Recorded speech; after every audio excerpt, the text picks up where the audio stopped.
is JoAnne.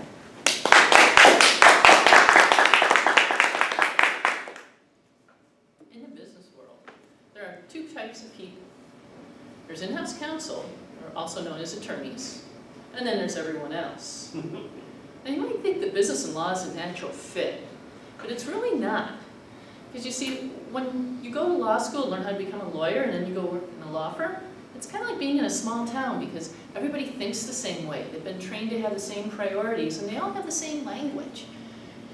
So when you move into the business world, it's kind of like moving from a small town to a big city. Because what do we have in business? We have a bunch of different business units, and each unit decides its own community. They have their own language, they have their own priorities, and they have their own ways of doing things. And the poor in-house counsel has to straddle these two worlds. They have to know the law, and then they have to practically apply it to the business as it's functioning.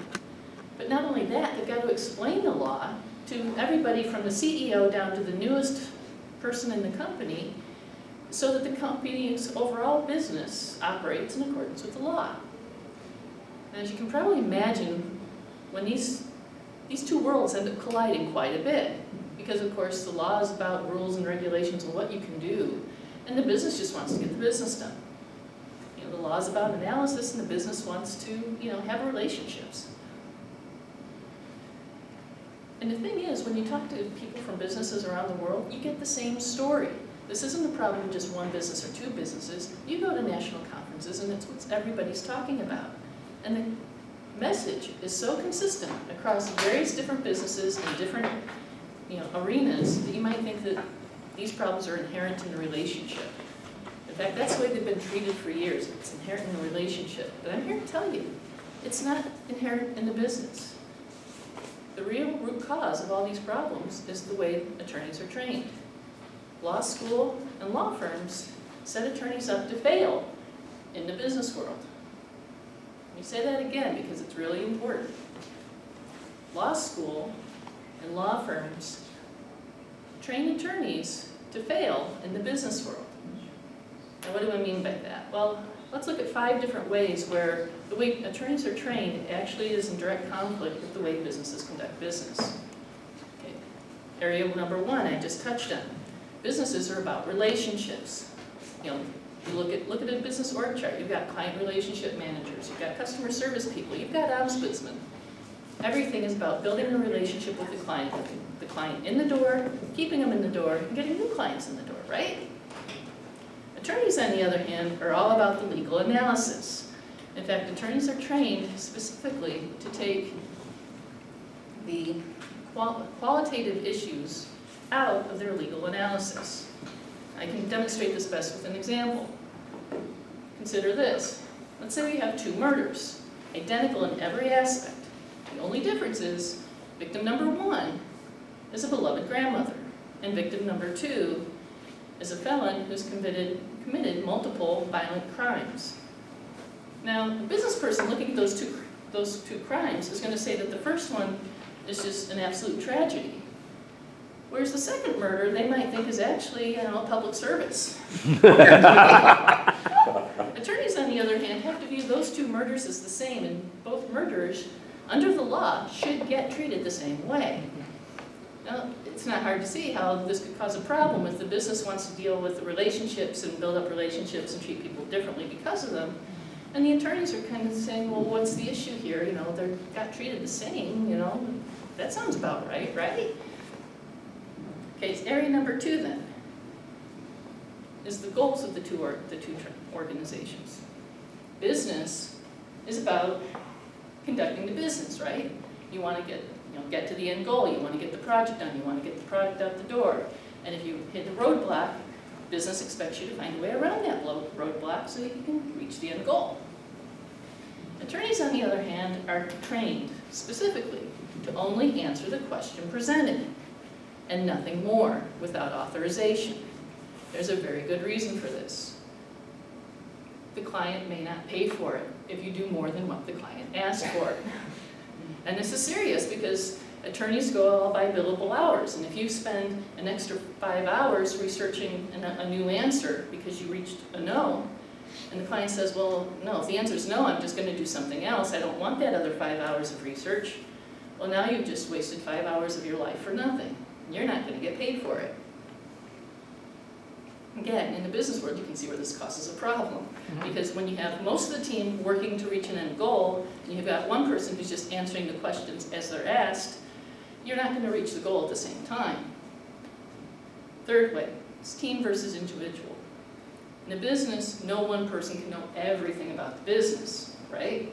Because you've got operations, you've got client service, you've got product development. You have to work in a cross-functional team usually to get projects done, new products developed, that sort of thing. Attorneys, on the other hand, are licensed individually. And even if you work in a group, if you're working with a bunch of other attorneys, your specific requirements under your law license never change, especially your obligation to work ethically. And you guys are right, your mouth gets dry.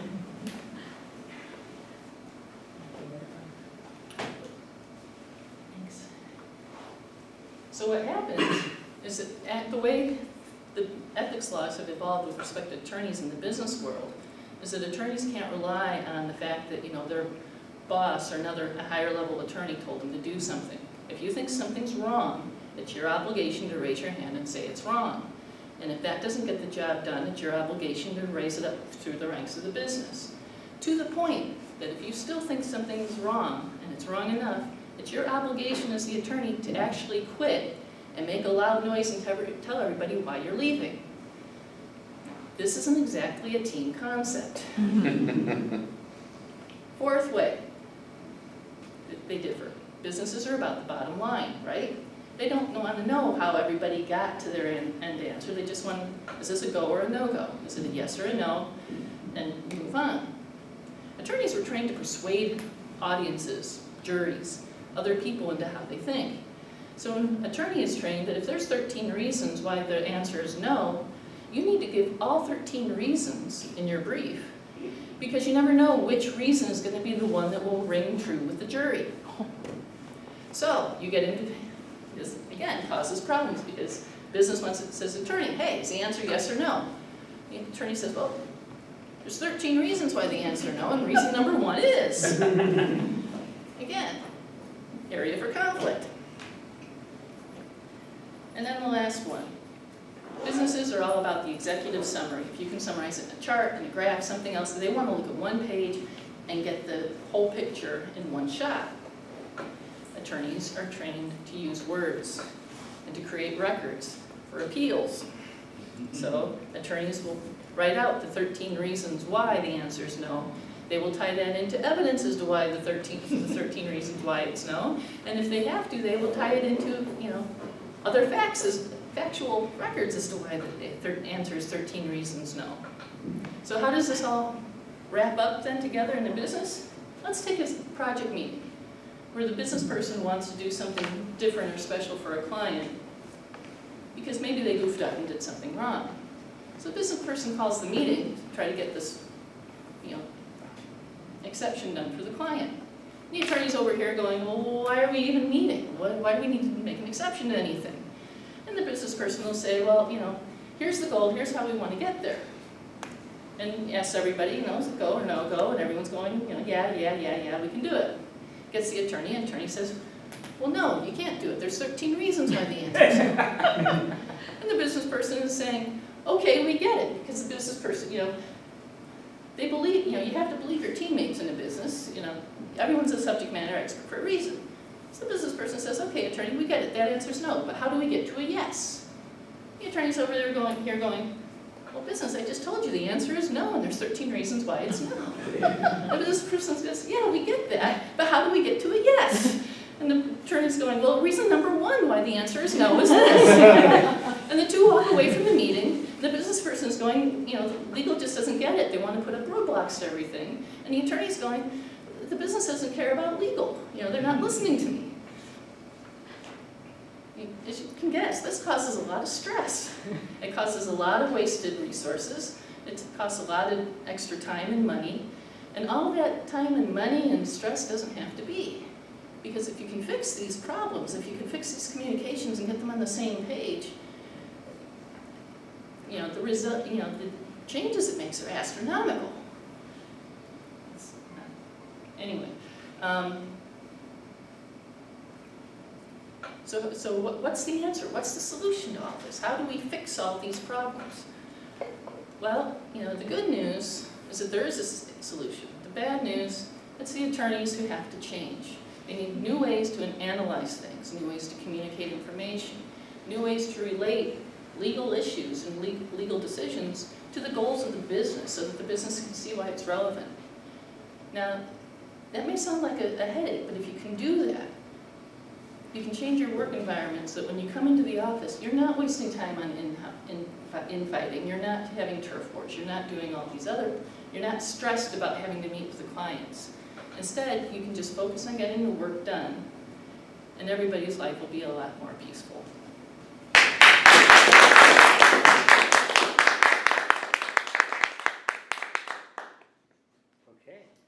So I have a question, and you might have addressed this okay. when I was not here. No Who is your target audience? I am going to teach continuing legal education classes to in-house attorneys. Okay, continuing education classes to in-house attorneys. Yes. In-house meaning in a corporation? Yep. Yes. Okay. Yes, like Philip's talking about. The attorneys inside the business. Okay.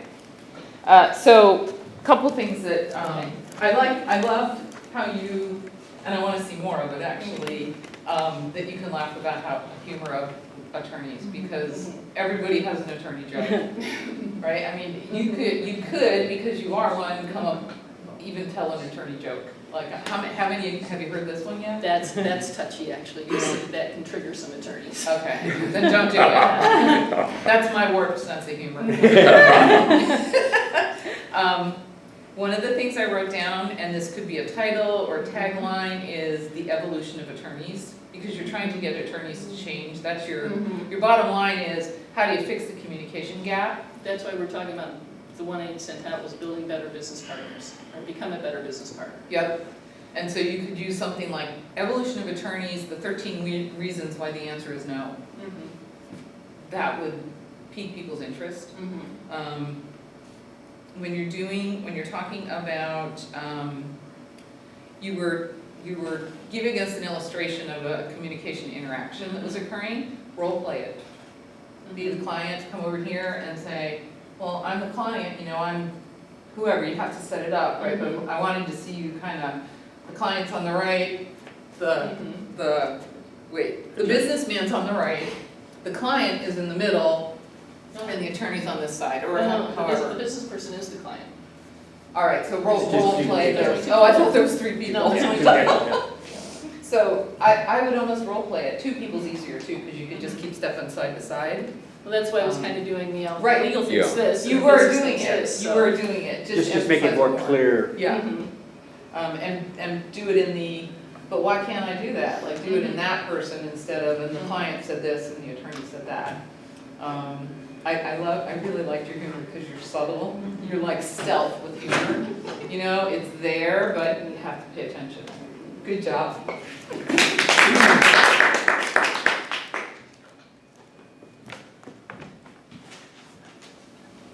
So to piggyback on the notion of you've got the business person, you've got the attorney, consider if you could pull off using 2 different voices.